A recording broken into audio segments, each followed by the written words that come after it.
보석감정사 국가기술 자격 대비의 보석학 일반 강의를 맡게 된 배채수입니다.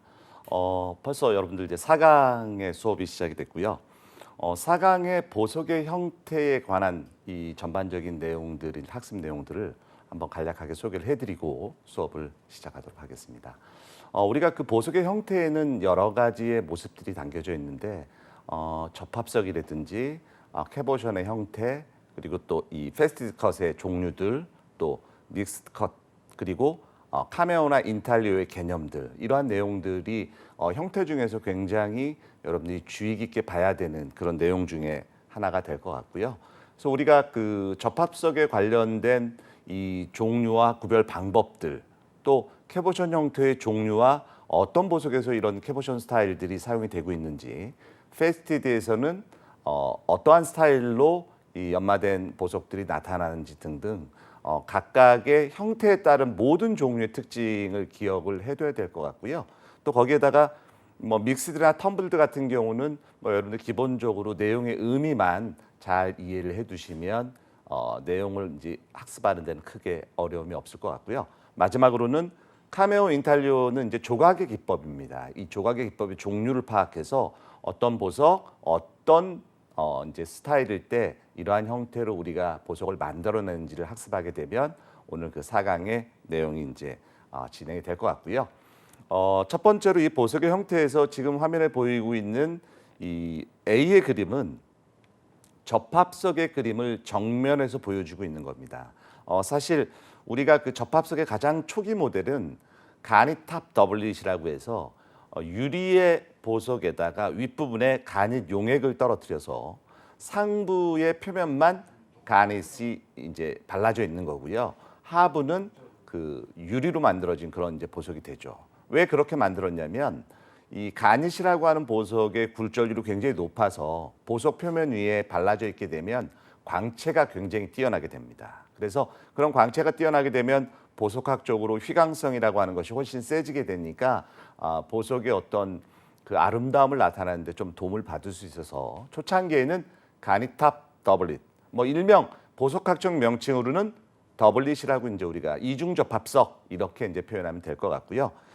B면의 그림은 측면에서 여러분들 그 접합의 흔적을 관찰할 수 있는 사진을 지금 이제 보시고 계십니다. 통상적으로 접합석들은 여러분들이 측면에서 이 확대경이나 육안으로 관찰하게 되면 접합의 흔적들을 이제 찾아낼 수 있고요. 그게 바로 그 감별의 가장 결정적인 포인트가 됩니다. 그래서 앞으로 보석을 확대 검사할 때 또는 보석으로 육안 검사할 때에는 기본 원칙이 있습니다. 그 기본 원칙을 꼭 기억해 주셔야 되는데 맨 처음에 보석을 정면에서 관찰하고 그 다음엔 측면에서 관찰하고 그 다음에는 배면에서 관찰한다. 그러니까 각기 다른 세 방향으로 우리가 보석의 방향을 관찰하는 이유는 이런 접합석이나 측면 쪽이나 하부 쪽에 그 보석의 특징을 찾아내기 위해서 각기 다른 세 방향으로 보석의 어떤 확대 검사나 육안 검사를 실시합니다. 이게 이제 확대 검사나 육안 검사의 가장 중요한 특징이 된 걸 우리 꼭 기억을 해두시면 좋을 것 같고요.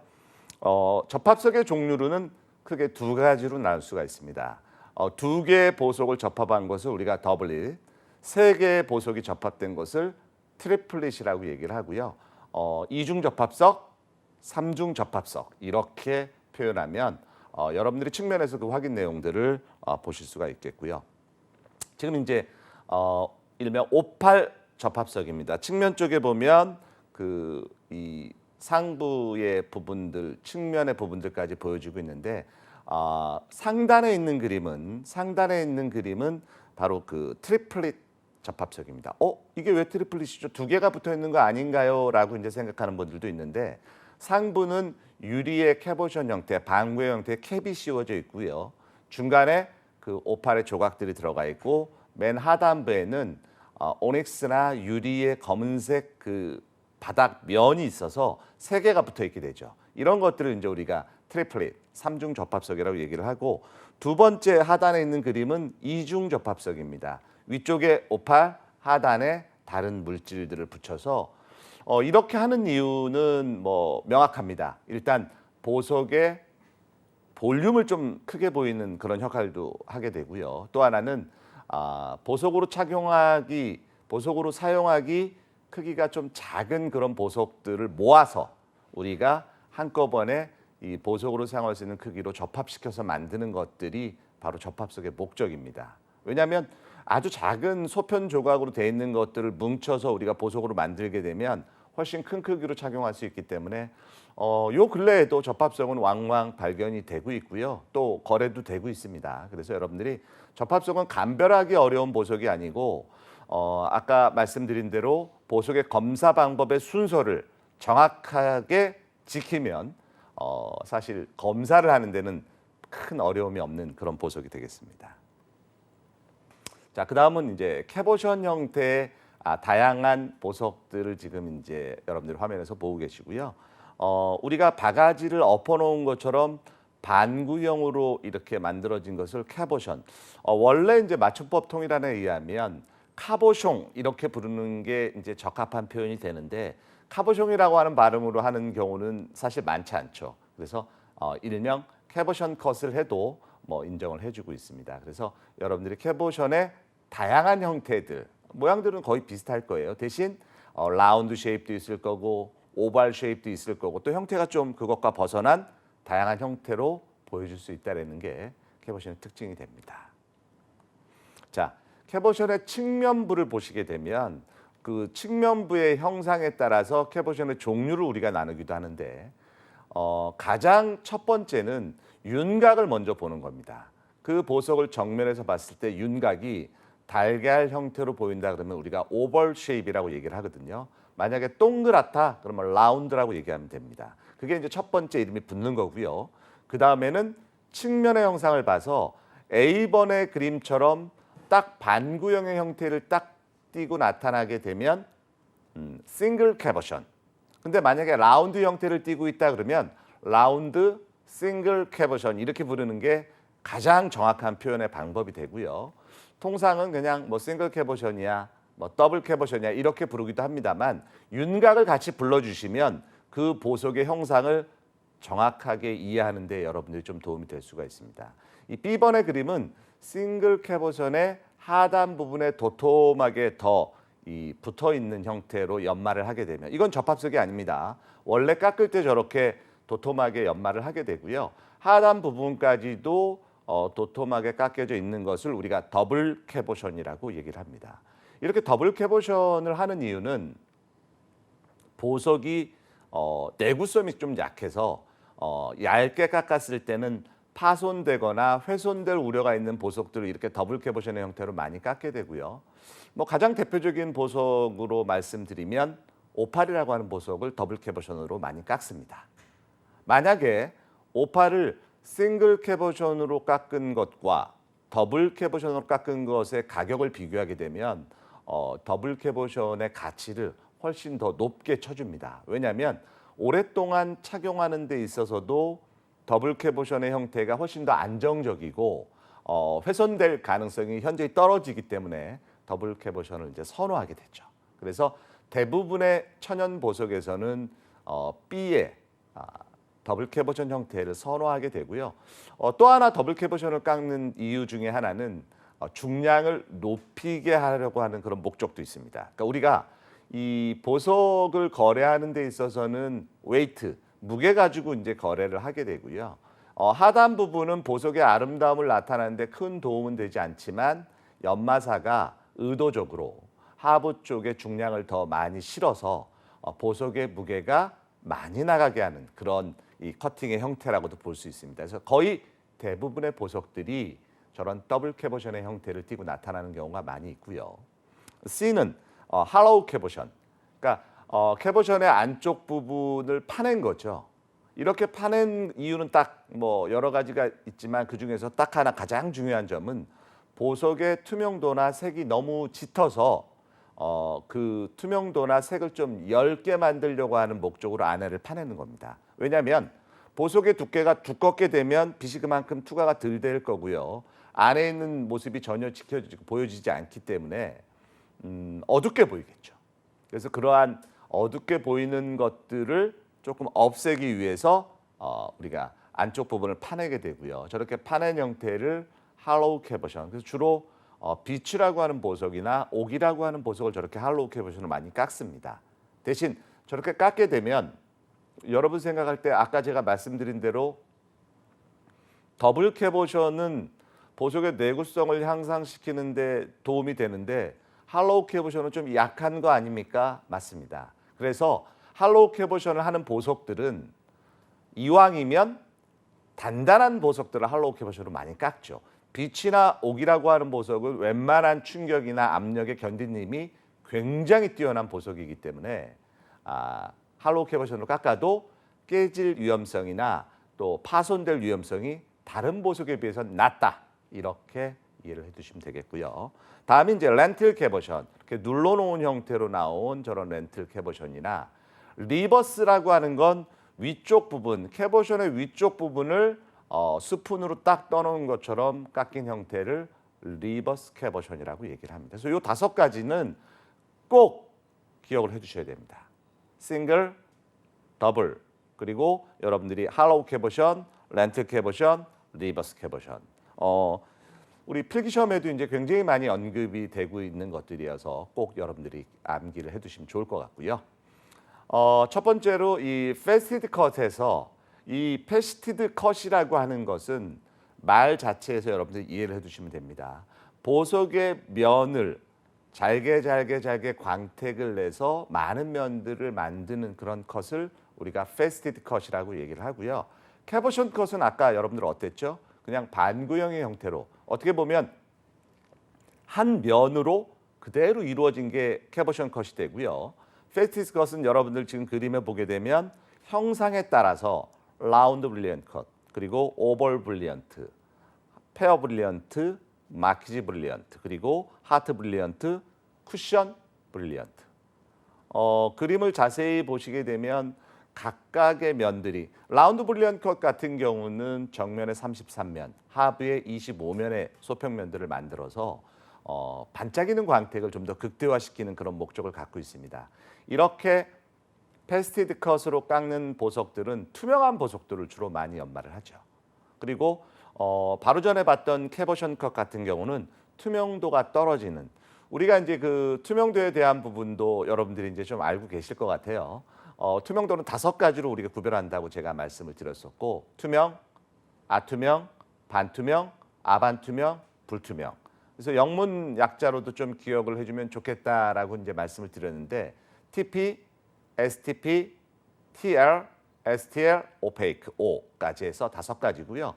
페스티드 컷은 TP나 STP에 해당되는 보석들을 주로 이제 페스티드 컷으로 연마를 하게 되고, 캐버션 같은 경우는 뭐 TL부터 오페이크까지 다양하게 투명도가 좀 떨어지는 보석들의 표면들을 우리가 이제 캐버션으로 많이 연마하게 되고, 또 보석의 경도가 낮게 되면 이렇게 페스티드 컷의 형태로 깎기가 어렵습니다.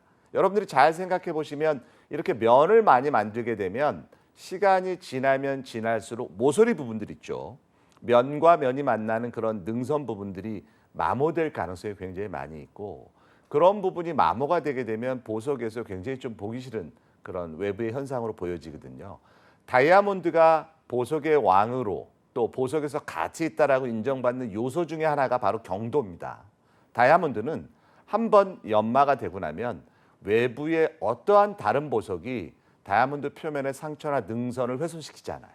그렇기 때문에 그 아름다움이 영구히 유지가 되는 반면에 다른 다이아몬드 이외의 경도가 낮아지면 낮아질수록 표면에 훼손이 생기게 되고 원래의 아름다움에서 그 아름다움이 저하되는 그런 현상을 볼 수가 있습니다. 그래서 여러분들이 보여지는 요 브릴리언트 컷의 형상들, 윤곽의 형상들 좀 기억을 해두세요. 라운드, 오벌, 페어는 우리가 이제 물방울이라고 얘기를 하고 있는 컷입니다. 물방울 컷, 물방울 다이아몬드 이렇게 얘기하는 건 바로 페어 컷 다이아몬드를 얘기하는 거고요. 마키지 브릴리언트라고 하는 이 마키지는 예전에 우리 그 뭐 주얼리 업계에서는 보트 쉐입, 보트의 뾰족한 부분하고 닮았다 그래서 보트 쉐입, 이걸 이제 줄여서 보드 컷 이렇게도 약간의 이제 오용된 언어로도 좀 사용이 됐었어요. 여러분들은 마키지 컷으로 이해를 해두시고 누가 혹시 보트 쉐이프나 보드 컷이라고 얘기를 하면 마키지 컷을 의미하는구나 이렇게 이해를 해두시면 좋을 것 같습니다. 하트 브릴리언트 같은 경우 하트 형태는 여러분들이 뭐 너무나 잘 아실 거고요. 쿠션은 양 코너 부분이 둥그스름하게 스퀘어 형태로 나오는 그런 형태를 우리가 쿠션이라고 얘기하는데 말 그대로 여러분들이 집에서 쓰는 쿠션의 그런 형태를 띠고 있다라고 이해하시면 될 것 같습니다. 자, 브릴리언트 컷 중에서 페어 브릴리언트 컷입니다. 코너 부분이 굉장히 날카롭게 깎여져 있고요. 이 페어 같은 경우는 그 둥그스름한 부분과 뾰족한 부분, 가로와 세로의 비율이 굉장히 중요합니다. 통상적으로 우리가 이 페어 같은 경우는 가로가 1일 때 세로가 한 1.5에서 1.75 정도를 가장 이상적인 크기라고 얘기를 하거든요. 왜냐하면 그 길이보다 더 길어지거나 짧아지게 되면 만약에 페어가 더 이렇게 좀 압축됐다라고 해서 1대1로 나오게 되면 너무 좀 뚱뚱해 보이는 그런 효과가 있고요. 반대로 세로 부분이 너무 길어져서 1대2 정도로 길어지게 되면 이 물방울 모양보다는 좀 늘어진 그런 형태여서 별로 아름답지 않은 형상을 갖고 나타납니다. 그래서 페어컷 보석들을 거래할 때에는 페어컷의 형태를 유심히 잘 살펴봐야 되고요. 필요하면 가로와 세로의 길이를 재서 적정한 비율로 잘 깎여져 있는지를 검사하는 것도 보석을 거래하거나 보석을 판매하거나 보석을 감별하는 사람들이 꼭 해야 되는 그런 검사 중에 하나가 됩니다. 그다음에 이제 하트 쉐입. 하트 쉐입 같은 경우는 하트 브릴리언트 컷이라고 우리가 얘기를 하고요. 하트의 가장 기본적인 형태의 배율은 가로와 세로의 비율이 1대 1입니다. 왜냐하면 하트가 너무 길게 빠지게 되면 너무 뾰족한 그런 느낌이 또 들 거고요.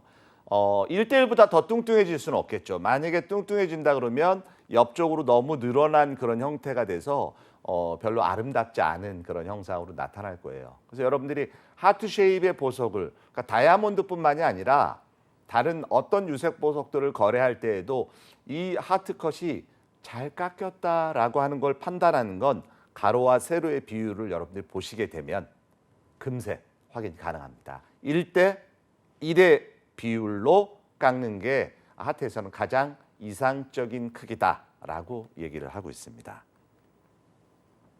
그다음에 이제 오벌 브릴리언트 컷. 이 오벌 브릴리언트 컷 같은 경우는 이제 달걀 형태라고 보통 얘기를 하죠. 그래서 가로와 세로의 비율이 1대 1.5 정도까지를 가장 이상적인 크기라고 합니다. 오벌의 형태가 만약에 너무 1대2로 길어지거나 오벌이 1대1이면 어떻게 되죠? 오벌이 1대1이면 라운드가 되는 겁니다. 무슨 말인지 아시겠죠? 이렇게 라운드가 조금 늘어난 형태인데 그 늘어난 형태의 배율 중에서 가장 아름답다라고 하는 크기가 1대1에서 1대 1.5 정도라고 여러분들 보시면 되고요. 마키즈, 우리가 보트 쉐입이라고 얘기했던, 그래서 이제 이 다이아몬드나 유색 보석에서는 주 보석, 메인 스톤으로 쓰이기보다는 서브, 사이드 스톤으로 주로 많이 옆에를 장식하는 그런 용도로 이제 많이 사용이 되는데 보통 1대 1.75에서 1대 2까지도 허용을 합니다. 조금 길죠.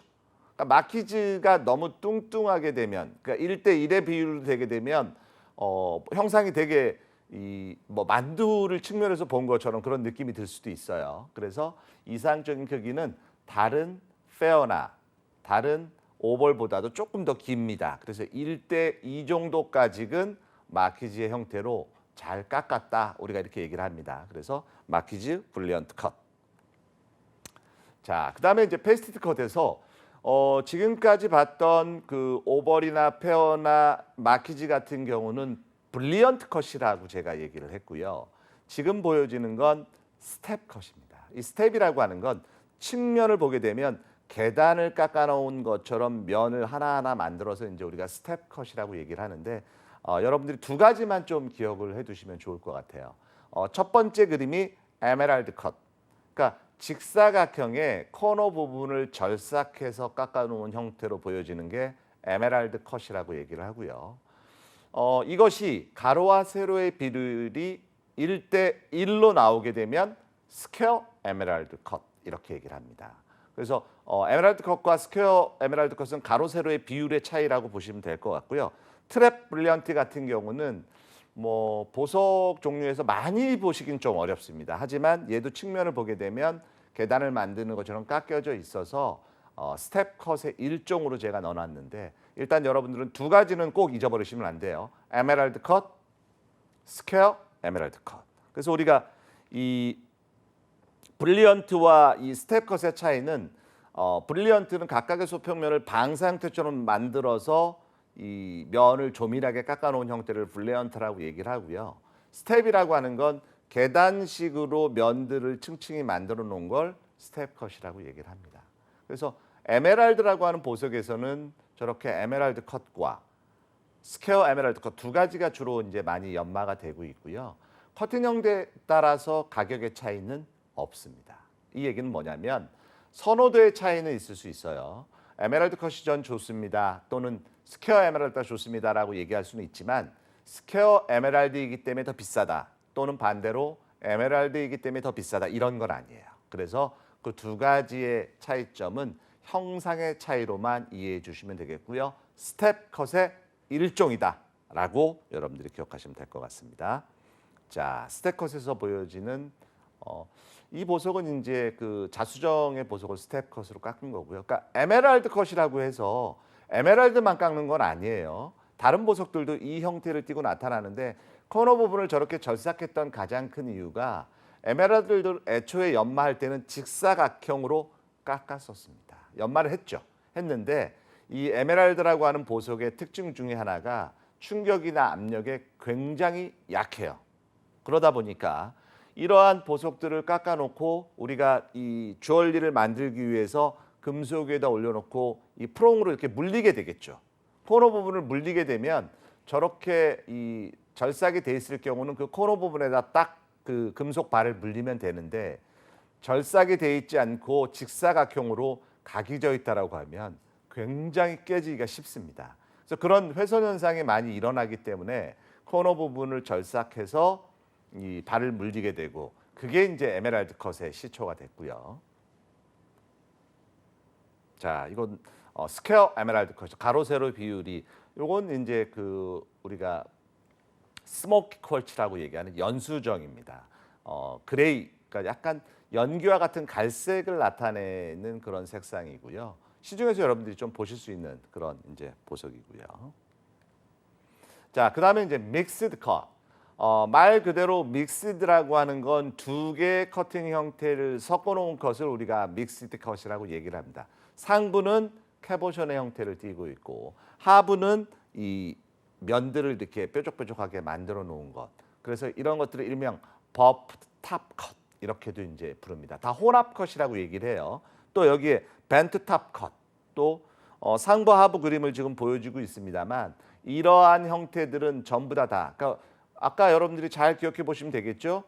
캐보션의 형태로 깎여진 것들은 반구형의 형태에다가 하부 면이 이렇게 하나의 면으로 되어 있는데 거기에다가 이 브릴리언트나 스텝 컷의 하부 부분을 붙여 놓은 것처럼 서로 틀린 커팅 기법을 사용해서 만든 것을 믹스드 컷 또는 혼합 컷이라고 얘기를 합니다. 그러면 이런 믹스드 컷은 어떤 보석으로 주로 이 믹스드 컷을 깎나요? 가장 대표적인 보석이 에머시스트라고 얘기하는 자수정입니다. 이 자수정은 보석 자체의 색의 차이가 너무 심해요. 농담이 심하다라고 얘기를 하는데 그 농담이 심하다라고 하는 건 무슨 의미냐면 이 보석을 평면으로 연마를 했을 때 색이 막 얼룩진 것처럼 색이 균일하게 나오질 않습니다. 그래서 투명하게 깎게 되면 또 면으로 깎게 되면 색의 얼룩진 부분들이 너무 노출이 많이 되기 때문에 보석의 가치가 떨어져 보이는 현상이 생기게 되고요. 그래서 보석의 그런 색의 농담을 좀 덜 보이게끔 하기 위해서 투명한 보석인데도 불구하고 자수정은 상부를 캐보션으로 깎는 경우가 많이 있습니다. 다만 자수정이 투명한 보석이기 때문에 너무 아깝죠. 빛이 좀 투과돼서 들어가면 좋은데 그래서 하부를 면을 만들어서 저렇게 혼합으로 깎게 되면 빛도 좀 투과돼서 보석이 밝게 보이는 그런 역할도 하고 또 상부의 농담이 안 보이게 되는 캐보션의 그 커팅 형태를 섞어서 깎게 됩니다. 그래서 이 자수정 에머시스트에서는 이런 믹스드 컷으로 연마해서 거래되는 경우가 굉장히 많이 있습니다. 자, 그러면 이제 각부 명칭에 대해서 우리가 이제 한번 공부를 해볼 텐데, 여러분들이 이제 다이아몬드의 그 감정 시간에도 이 면을 뭐 당연히 알아야 되고요. 또 이 보석학 일반에서도 여러분들이 이 명칭은 좀 기억을 해두시는 게 좋습니다. 가장 기본적으로 라운드 브릴리언 컷이 이제 일반적으로 가장 많이 볼 수 있는 형태여서 이 라운드 브릴리언 컷의 정면에서 가장 넓은 면을 우리가 테이블이라고 얘기를 합니다. 이 테이블은 그 보석에서 한 개만 나오죠. 테이블 하나. 그리고 테이블의 이 형상은 정팔면체로 되어져 있습니다. 그래서 정팔면체의 면에 바로 인접해 있는 삼각형의 형태를 우리가 스타 페셋 8개가 나오겠죠. 왜냐하면 그 테이블이라고 하는 게 정팔면체로 되어 있으니까 팔각형의 형상을 띠고 있고 그 팔각형의 각 코너마다 면들이 연결되어 있으니까 8개의 삼각형의 형상의 면이 나옵니다. 이걸 스타 페셋이라고 얘기를 하고요. 그 스타 페셋 옆에 인접되어 있는 게 베즐 페셋이라고 하는 약간 마른 목걸이 형태로 나타나는 게 8면이 나타나고요. 그리고 맨 가장자리를 형성하고 있는 일종의 뭐 이 삼각형의 형태지만 약간 이 라운드 쉐입으로 되는데 반으로 쪼개져 있는 형상이죠. 그래서 16개. 이거를 우리가 어퍼 거들 페셋이라고 얘기를 합니다. 그래서 이 라운드 브릴리언 커트의 정면에서는 테이블 하나, 스타 페셋 8, 베즐 페셋 8, 어퍼 거들 페셋 16. 그래서 크라운이라고 하는 상부에서 나타나는 면은 총 33면이 됩니다. 33면 기억해 두시고요. 하부의 모습을 보게 되면 뾰족하게 되어 있는 면이 8개가 나오거든요. 그 뾰족하게 되어 있는 그 8개의 면을 퍼빌리언 메인 페셋이라고 얘기를 하고요. 그 옆에 이 둥그스름하게 2개씩 갈라져서 들어가 있는 것이 바로 로어 거들 페셋입니다. 그래서 이 2개씩 들어가니까 8개의 면에 16개가 되겠죠. 그러면 하부는 총 그 퍼빌리언 메인 페셋 8개와 로어 거들 페셋 16개에서 24개가 되죠. 근데 정규 라운드 브릴리언 컷의 총 면수는 통상 우리가 58면이라고 얘기하는데 33면과 24면이니까 57면이잖아요. 하나의 면은 어디에 있냐면 바로 제일 뾰족한 부분, 그 보석의 제일 뾰족한 모서리 부분을 큐렛이라고 얘기를 하는데, 큐릿이라고 얘기하는데, 그 큐릿이 너무 뾰족하게 되면 면이 없겠죠. 그럴 때는 면이 없는 겁니다. 그러면 그 보석은 57면의 그 보석이 되는 거고요. 좀 확대해서 가져가면 얘가 어떻게 돼요? 만나게 되니까 면이 나오겠죠. 그 큐렛 한 면까지 합쳐서 하부를 25면, 상부를 33면, 그래서 총 58면이라고 얘기를 해요. 이건 유색 보석에서도 다이아몬드에서도 라운드 브릴리언 커트를 얘기할 때 꼭 여러분들이 기억해야 되는 내용 중에 하나입니다. 그래서 이 각 페셋의 명칭들, 그리고 측면에서 보면 상부의 부분을 크라운, 그리고 하부의 부분을 퍼빌리언, 상부와 하부의 경계선이 되는 부분을 거딜이라고 얘기를 합니다. 그래서 이 명칭 정도까지는 보석을 공부하는 사람이면 꼭 알고 있어야 돼요. 다시 한번 정리합니다. 이 상부를 크라운, 측면의 경계선을 거들, 하부 부분을 퍼빌리언이라고 얘기를 하고요. 크라운 부분에 테이블 한 면, 스타 페셋 8면, 베즐 페셋 8면, 어퍼 거들 페셋 16면, 총 33면. 하부에서는 퍼빌리언 메인 페셋 하나, 로어 거들 페셋 16개, 큐릿 하나, 그래서 총 25면. 이렇게 여러분들이 알고 있으면 라운드 브릴리언 커트의 모든 면의 이름을 알고 계신 게 되고요. 자, 그다음에 이제 팬시 쉐입 컷의 이 형상들입니다. 팬시는 라운드 브릴리언 컷 이외의 형상을 보통 팬시 컷이라고 얘기를 합니다. 그래서 아까 봤던 형상들이죠. 마키즈나 물방울이라고 얘기했던 페어, 그리고 오벌, 에메랄드 하트. 근데 얘네들의 명칭들에 좀 특이한 점들이 있어요. 그래서 얘네들은 조금 여러분들이 기억을 해두셔야 되는데, 마키지에서 제일 뾰족한 부분들을 우리가 포인트라고 얘기를 해요. 그러니까 포인트는 무조건 보석에서 뾰족하게 만나서 나오는 걸 포인트라고 얘기를 하고요. 한 가지 라운드 불리언 컷에서의 뾰족한 부분은 우리가 뭐라 그랬죠? 큐렛. 얘네만 틀린 겁니다. 얘네는 큐렛이 밑에 쪽으로 있는 거예요. 왜냐하면 라운드 불리언 컷에서는 뾰족한 부분이 있을 수가 없죠. 밑으로 뾰족한 게 큐렛인 겁니다. 그래서 이 마키지 컷이나 페어 컷도 큐렛이 있어요. 왜? 밑으로 내려가는 것들에 만나는 면을 큐렛이라고 얘기하니까 포인트하고 여러분들이 혼동하시지 않으면 될 것 같고요. 그 다음에 그 포인트의 바로 밑부분을 날개 부분이라서 윙이라는 표현을 쓰고요. 그 다음에 허리 부분을 우리가 벨리라고 얘기를 합니다. 그래서 윙, 벨리. 각 명칭 좀 기억하기 그렇게 어렵진 않습니다. 그래서 이 마키지에서는 포인트, 윙, 벨리 이렇게 기억을 해두시면 될 것 같고요. 페어컷에서는 가장 둥그스름한 부분은 여러분들이 머리 모양처럼 생겼잖아요. 그래서 이제 우리가 일명 헤드라고 이제 표현을 하고요. 뾰족한 부분은 제가 뭐라 그랬죠? 포인트라고 얘기를 했고 대신 이 헤드 부분을 기점으로 해서 넓은 부분을 이 어깨처럼 보인다 그래서 숄더라고 이제 우리가 보통 표현합니다. 숄더. 그리고 측면은 아까 뭐라 그랬죠? 벨리, 허리 부분. 그리고 그 가장자리 부분을 윙이라고 얘기하잖아요. 그러니까 이 페어 형태는 숄더와 윙으로 나뉘어져 있다는 것만 마키지하고 차이점이 되겠죠. 그리고 헤드가 있다라고 하는 거 기억해 두시면 될 것 같고요. 오벌은 어때요? 헤드가 있고 숄더가 있고 벨리가 있고. 그러니까 윙이라고 하는 건 조금 날카롭게 꺾여진 것들을 얘기하고요. 숄더는 조금 이 두툼하게 좀 이 완만하게 들어간 것들을 숄더라고 얘기를 합니다. 그 다음에 이제 에메랄드에서는 이 뭐 특별하게 명칭은 두 가지 정도. 긴 방향을 우리가 사이드 그리고 측면에 깎여진 부분을 코너라고 얘기를 합니다. 그 두 가지만 여러분들 기억을 해두시면 될 것 같고요. 하트에서는 다른 데서 나타나지 않는 그 하트가 이렇게 파여지는 부분의 가장 안쪽의 부분을 크리프트라고 얘기를 합니다. 이것만 하나 기억해 두시면 돼요. 그 하트의 이 갈라진 부분, 이 갈매기 날개처럼 만나는 부분을 클리프트라고 얘기를 합니다. 그래서 클리프트 기억해 두시고 이 어깨 부분을 숄더라고 하지 않고 로브라고 하는 게 좀 차이점이 있어요. 그래서 로브 그리고 벨리, 윙 그리고 포인트 이렇게 명칭들이 구별이 됩니다. 그래서 이런 명칭들 여러분들 기억해 두셔야 됩니다. 그래서 가끔 이제 그 시험에도 물어보고 있기 때문에 그 명칭의 이름이 뭔지 기억을 해두시면 좋을 것 같고요.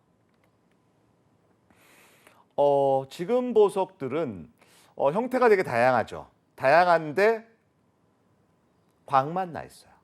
이렇게 보석의 원석의 형태를 크게 해치지 않으면서 표면만 매끈하게 이렇게 광택을 내는 것을 텀블드 컷이라고 얘기를 합니다.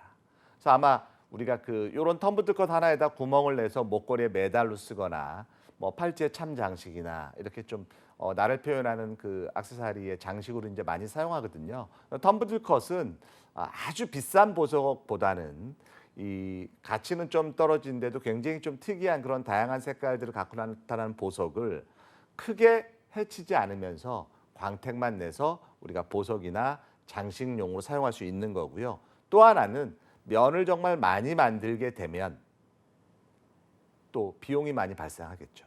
그래서 가격이 그렇게 비싸지 않은 보석이기 때문에 연마하는 그런 비용들을 조금 절약하는 그런 효과도 있습니다. 왜냐하면 광만 내면 되잖아요. 그래서 앞에서 우리가 배웠던 캐버션이나 페이스 컷이나 이런 형태들보다는 훨씬 저렴하게 깎을 수 있는 그런 형태입니다. 그래서 보석의 표면에 광택만 낸 컷을 텀블드 컷이다. 이렇게 이해를 하시면 좋을 것 같습니다. 그 다음에 이제 보여지는 건 카메오와 인탈리오라고 하는 이 일종의 조각 기법입니다. 카메오는 여러분들이 좀 들어보셨죠. 이 카메오라고 하는 것은 양각 조각이라고 얘기합니다. 그러니까 표면에서 돌출되어 있는 형태로 조각을 하는 것을 우리가 이제 카메오라고 얘기를 하고요. 인탈리오는 반대의 개념입니다. 음각 조각이라고 얘기합니다. 굉장히 많이 물어봅니다. 그래서 여러분들이 카메오와 인탈리오의 차이는 정말 기억을 잘 해두셔야 돼요. 지금 이제 카메오에 보면 그 여인상의 모습들이 여러분들도 이제 대충 그 보면 뭐 골프를 치는 모습도 있고, 근데 대부분 다 나머지의 그림들은 여인상입니다. 이 카메오가 유행했던 시절에 유럽에서는 사실 뭐 속설처럼 내려왔던 게 카메오를 착용하게 되면 그 안에 있는 여인상의 얼굴처럼 아름다워진다더라 그런 이제 속설들이 있었다 그래요. 그래서 그러한 이 속설에 따라서 카메오가 이제 굉장히 많이 인기를 얻었는데 이렇게 양각 조각을 하는 보석은 대표적으로 두 가지가 있습니다. 기억해 주세요. 두 가지가 첫 번째는 쉘이라고 얘기하는 mother of pearl, 뭐 쉘, 그리고 두 번째가 칼세돈입니다. 그래서 이 쉘 종류들은 주로 이태리 지방에서 이 카메오로 많이 작업을 했고요. 칼세도니 같은 경우는 독일의 이버부슈타인 지방에서 주로 많이 양각으로 많이 깎았습니다. 지금 이제 보여지는 이 화면에 있는 건 다 이 카메오의 이 재료로 썼던 게 칼세돈이고요. 대신 염색을 한 것들도 있습니다. 칼세도니에서는 저렇게 아름다운 파란색이나 아름다운 핑크색이 나타나진 않아요. 다만 우리가 그 칼세돈이라고 하는 게 이 음미정지라고 하는 결정질, 너무 미세한 그런 성분이어서 염색을 해도 염료의 침투 흔적을 전혀 볼 수가 없습니다. 다음 시간에도 이제 제가 아마 그 감별하는 내용들을 설명을 드릴 텐데 그러다 보니까 염색이 완벽하게 되는 거죠. 그래서 이 칼세도니에서는 이 주로 염색도 많이 이루어지고요. 그래서 이렇게 카메오로도 조각을 많이 하고 있습니다. 그 옆에는 이제 인타리오죠. 음각으로 깎인 형태들. 약간 좀 독특한 명암을 주는 그런 효과를 나타낼 때 인타리오로 많이 깎습니다. 그래서 측면을 보게 되면 이걸 많이 물어보는 거예요. 그래서 A나 B의 그림을 제시하고 이런 형태를 무엇이라고 하는가? A가 뭐죠? 카메오. 그리고 B는 인타리오.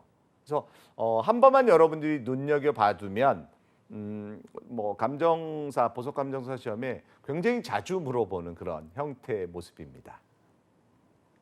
자, 그리고 다양한 커트의 형태. 이제 이런 다양한 커트의 형태는 사실 어떻게 보면 그 일반적인 우리가 배웠던 그 형태들의 나머지 컷을 다 다양한 컷으로 묶어서 얘기할 수 있어요. 왜냐하면 우리가 라운드나 오벌 그리고 페어, 마키즈, 뭐 에메랄드 컷, 스퀘어 에메랄드 컷 이런 것들이 가장 많이 볼 수 있는, 그러니까 그 형태들은 여러분들이 정말 기억을 잘 해두셔야 됩니다. 이 보석의 이 커팅 형태다 그러면 페스티드로 깎으면 다 그런 형태일 거고요. 만약에 투명도가 떨어지는 그 캐버션 스타일이다 그러면 여러분들이 알고 있는 싱글 캐버션, 더블 캐버션, 뭐 할로우 캐버션, 렌틀 캐버션, 리버스 캐버션 이렇게 5가지 종류로 나눈 거 아까 봤었죠? 그래서 그러한 종류들까지 구별만 잘하면 크게 어려움이 없고요. 또 이름들이 그 연말을 한 사람의 이름을 붙이기도 하고 그 깎여진 형태의 이름을 붙여서 부르기도 하기 때문에 이런 다양한 커트 형태의 이름은 여러분들이 뭐 정말 다 기억할 수는 없습니다. 대신 면으로 깎여져 있게 되면 페스티드 컷이네, 뭐 캐버션의 스타일이면 캐버션 스타일이네, 이 정도로 구별만 해두셔도 크게 나쁘지 않다는 거 여러분들이 확인이 가능하고요. 자, 그 다음에는 이제 싱글 컷과 시스 컷인데 이 싱글 컷이라고 하는 것을 여러분들이 지금 그림을 잘 보게 되면 제가 아까 라운드 불리언 컷이라고 하는 것의 상부가 33면, 하부가 25면이라고 얘기를 했잖아요. 근데 이 싱글 컷을 보게 되니까 테이블이 하나 있고 8개의 면이 있어요. 그래서 9개가 나옵니다. 그리고 하부의 모습을 보게 되니까 딱 8개로 쪼개져 있거든요. 근데 뭐가 하나 빠져 있죠? 큐렛.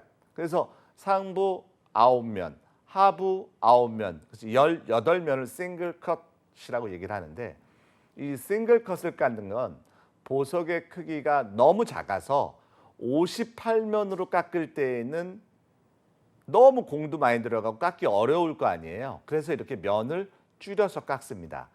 대표적으로 아주 작은 크기의 다이아몬드나 작은 크기의 유색 보석을 깎을 때 이렇게 싱글 컷으로 많이 깎게 되고요. 여러분들이 시계에 보면 그 뭐 시계 문자판에 뭐 고급 명품 시계들 같은 경우에 문자판에 다이아몬드로 이렇게 물려 있는 경우들이 있잖아요. 그럴 때 라운드 불리언 컷을 넣기보다는 이런 싱글 컷이 들어가 있는 경우가 굉장히 많이 있습니다. 왜냐하면 크기가 작은 다이아몬드가 들어가는 거기 때문에 풀컷으로 깎기가 너무 어렵고 비용이 많이 발생해요. 또 깎다가 면의 경계선들이 정확하게 나타나지 않는 경우도 상당히 많이 있습니다. 그래서 그거 여러분들이 기억해 주시면 되겠고요. 스위스 컷은 그것보다는 면이 좀 늘어났죠. 그 옆에 삼각형의 면들이 만들어진 겁니다. 또 하부도 면들을 더 많이 만들어내요. 이렇게 스위스 컷, 그다음에 올드 유러피언 컷, 지르콘 컷을 거치면서 아까 우리가 배웠던 58면의 라운드 불리언 컷으로 진화가 된 겁니다.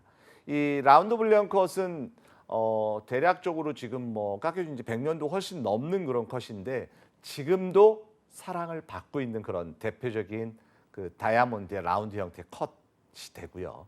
유색 보석에서도 그러한 이제 비율로 많이 깎죠. 그래서 우리가 라운드 불리언 컷일 때 테이블의 크기가 53에서 58, 상부의 각도가 34와 2분의 1도, 하부의 깊이가 43%, 아까 얘기했던 거들의 두께가 0.7에서 1.7일 때 잘 깎은 다이아몬드의 커팅 형태다. 그래서 그런 커팅 형태의 프로포션을 엑설런트 컷이라고 얘기를 합니다. 우리가 보통 뭐 다이아몬드 여러분들 이제 감정 시간에도 공부를 하겠습니다만 엑설런트 컷, 베리 굿 컷, 굿 컷, 페어 컷, 푸어 컷 이렇게 얘기하거든요. 이렇게 5단계 중에서 엑설런트라고 하면 다이아몬드로 깎았을 때 정말 하자흠 없이 잘 깎았다라고 인정할 수 있는 그런 컷이 되는 거고요. 대신 두 가지를 더 검사를 합니다. 그 두 가지는 뭐냐면 광택을 정말 잘 냈나? 연발을 정말 잘했나? 그래서 폴리시가 돼 있는 상태를 검사하고요. 그다음에 시메트리라고 하는 대칭 상태. 각각의 면들이 서로 그러니까 쉽게 얘기해서 여러분들 그 원형을 반으로 딱 접었을 때 면들이 정말 딱 잘 맞는지 왜냐하면 서로 마주보고 있는 면이 똑같은 대칭 상태로 깎여야지만 반으로 접어질 거 아니에요?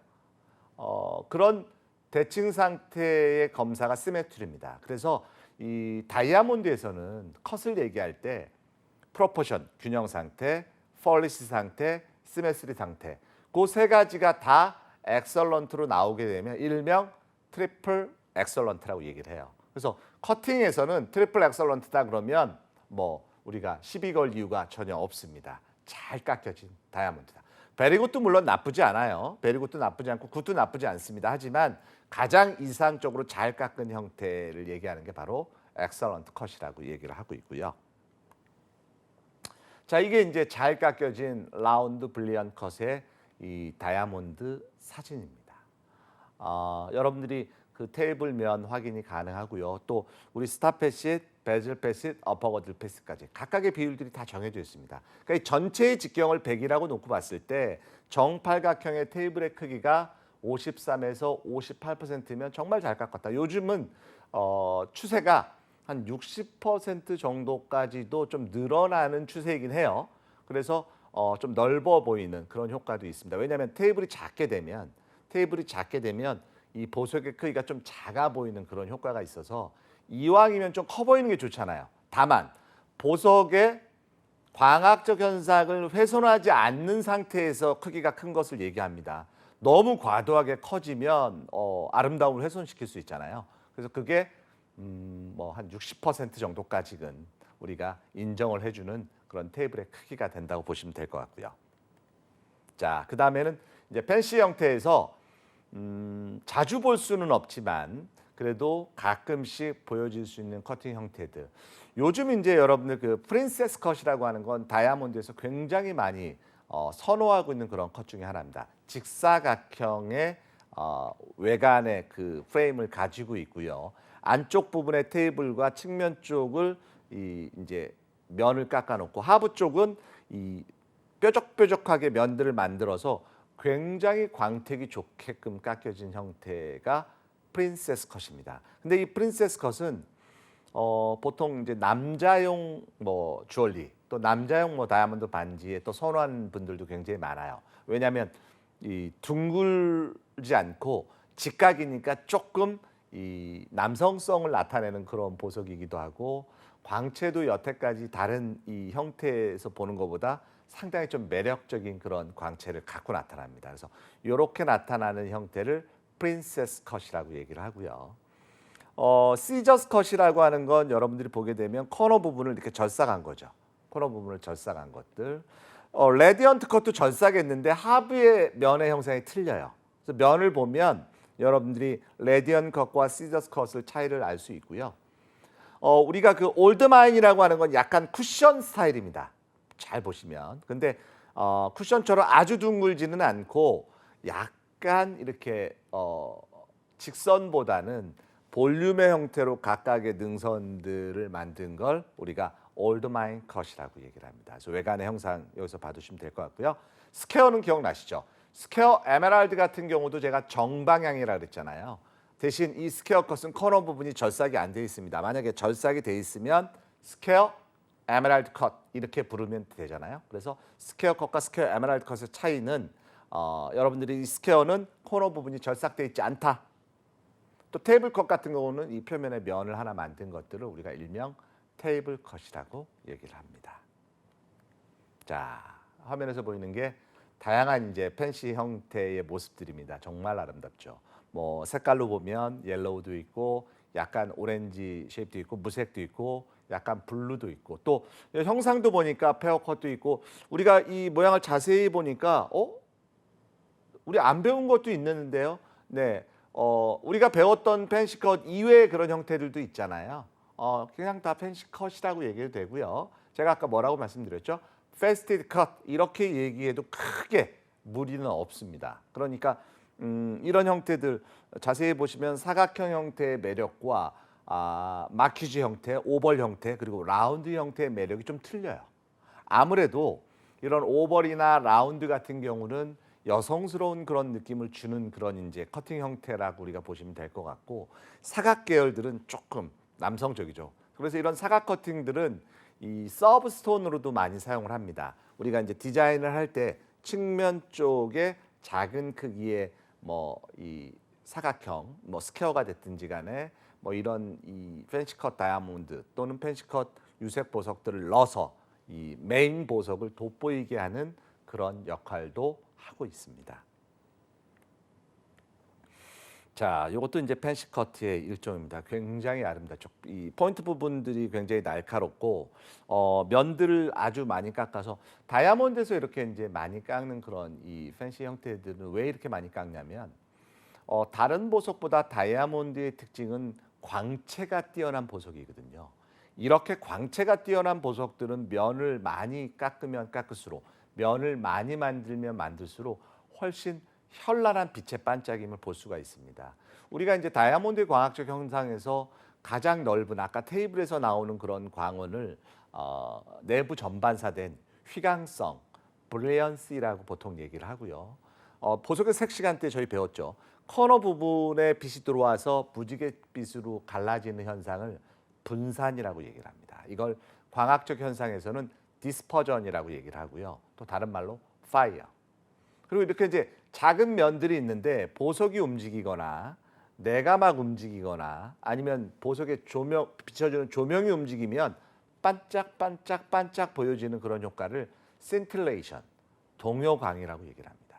그래서 잘 깎인 다이아몬드에서 나타나는 광학적 현상은 백색광으로 쫙 쨍하고 반사되는 브릴리언시, 가장자리 부분, 측면 부분에서 무지갯빛으로 나타나는 디스퍼전, 그리고 보석의 전체 부분에서 나타나는 센틸레이션.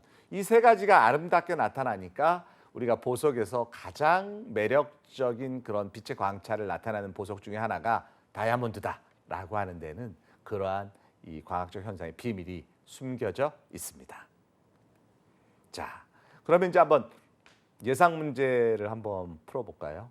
색이 짙은 보석을 옅은 색으로 보이게 하는 데 사용되는 캐보션의 형태는 우리 수업을 잘 들으신 분들은 바로 기억이 나죠. 왜냐하면 저희가 5가지 배웠죠. 싱글 캐보션, 더블 캐보션, 할로우 캐보션, 렌틸 캐보션, 리버스 캐보션. 그중에서 제가 2가지는 여러분들이 좀 꼭 기억을 해주시면 좋겠는데 첫 번째가 그 더블 캐보션입니다. 더블 캐보션은 하부 쪽도 이렇게 둥글게 깎은 걸 더블 캐보션이라고 얘기했죠.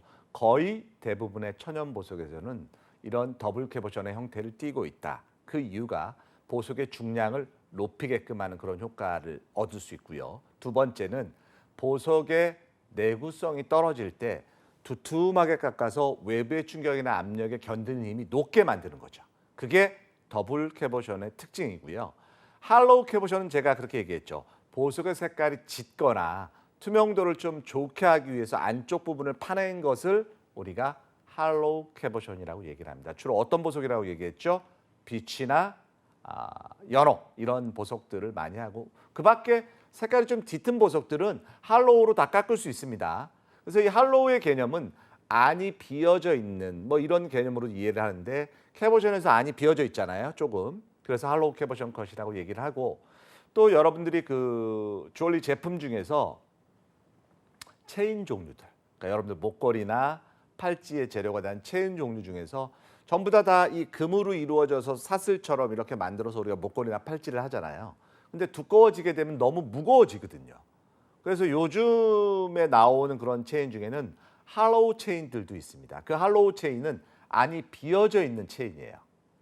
그러니까 쉽게 얘기하면 여러분들 그 파이프라고 하는 거 기억하시면 돼요. 파이프는 안이 비어져 있죠. 그런 것들로 이 유닛들을 만들어서 이 연결해서 만들면 그게 바로 할로우 이 체인이라고 우리가 부르는 그런 체인의 종류가 됩니다. 그래서 이 예상 문제에서는 바로 이 오목해보션, 우리가 이 할로우로 깎인 그런 형태를 이제 얘기하는 거죠.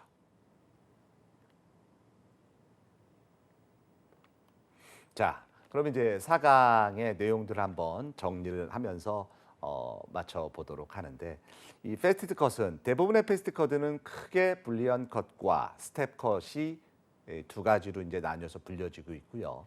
그 두 가지를 혼합한 것을 제가 믹스드 컷이라고 얘기를 했습니다. 믹스드 컷에서 가장 대표적으로 나오는 보석이 뭐다?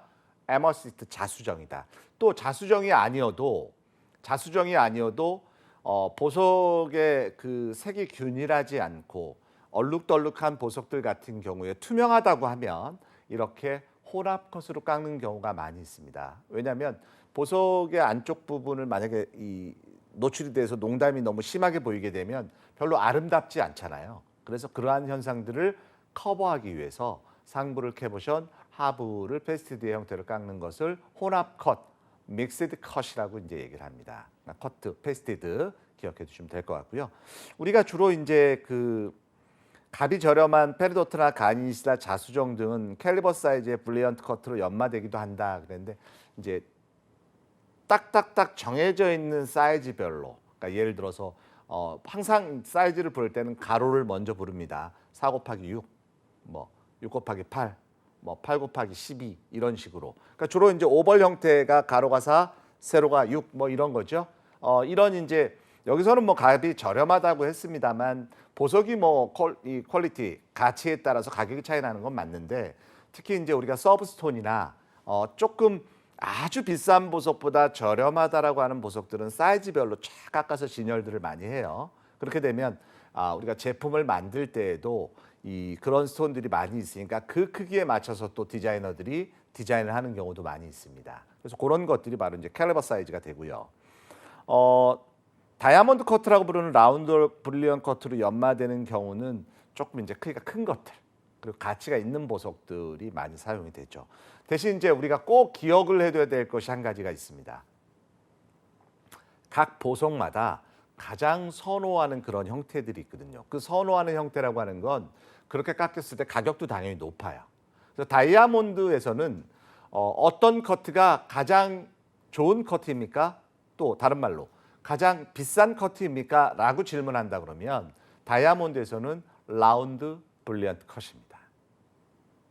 저는 하트나 오발이나 물방울이 더 비싼 거 아닌가요? 뭐 이렇게 이제 질문을 하는 우리 수강생분들도 많이 있습니다만, 다이아몬드의 라운드 브릴리언트 커트 이외에 다른 컷 형상들은 가격도 훨씬 저렴합니다. 그게 바로 다이아몬드에서 가장 선호하는 형태라고 얘기를 하는 거고요. 루비나 사파이어 같은 경우는 오벌 브릴리언트 또는 라운드 브릴리언트 커트가 가장 가치 있는 형태라고 얘기를 합니다. 카보숑이라고 제가 이제 적었습니다만 말씀드렸죠. 맞춤법 통일안에 의하면 카보숑. 근데 이제 캐보션이라고 부르는 데에도 크게 의의가 없기 때문에 이 캐보션 컷은 투명도가 떨어지는 보석의 종류들을 주로 연마하는 형태이거나 아니면 경도가 낮은 보석을 연마할 때 캐보션의 형태로 주로 연마한다가 가장 중요한 사항이 됩니다.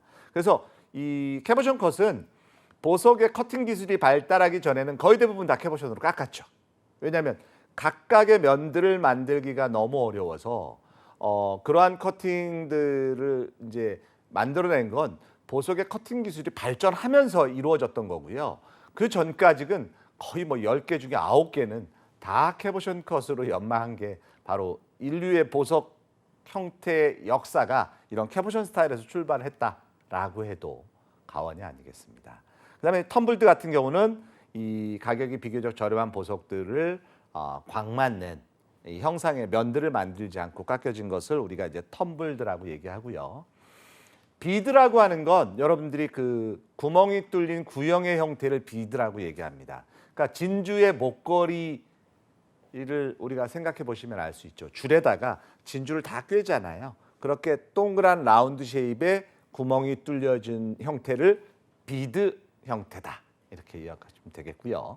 카메오와 인타리오는 제가 따로 설명하지 않아도 여러분들이 너무나 잘 아실 거예요. 카메오는 양각의 조각, 인타리오는 음각의 조각입니다. 이렇게 카메오로 주로 쓰는 게 제가 쉘이나 칼세돈이라고 하는 보석으로 주로 연마했다. 이태리나 독일의 이버슈타인 지방에서 많이 하고 있고요. 특히 이제 카메오의 퀄리티는 그 안에 있는 그 조각의 세밀함이 얼마나 세밀하냐에 따라서 가격이 천차만별입니다. 그러니까 그 안에 주로 이제 제가 여인상을 많이 한다고 그랬는데 여인상의 모습, 콧대의 날이나 헤어라인의 어떤 디테일이 굉장히 세밀하게 되면 가격이 정말 높고요. 그렇지 않은 경우는 가격이 또 저렴해지는 그런 효과도 있습니다. 그래서 오늘 이 시간에 이 4강에서는 보석의 형태에 대해서 이제 전반적인 내용들을 공부를 했고요. 다음 5강에서는 보석의 내포물의 종류에 대해서 공부하는 시간을 갖도록 하겠습니다. 이것으로 마치도록 하겠습니다.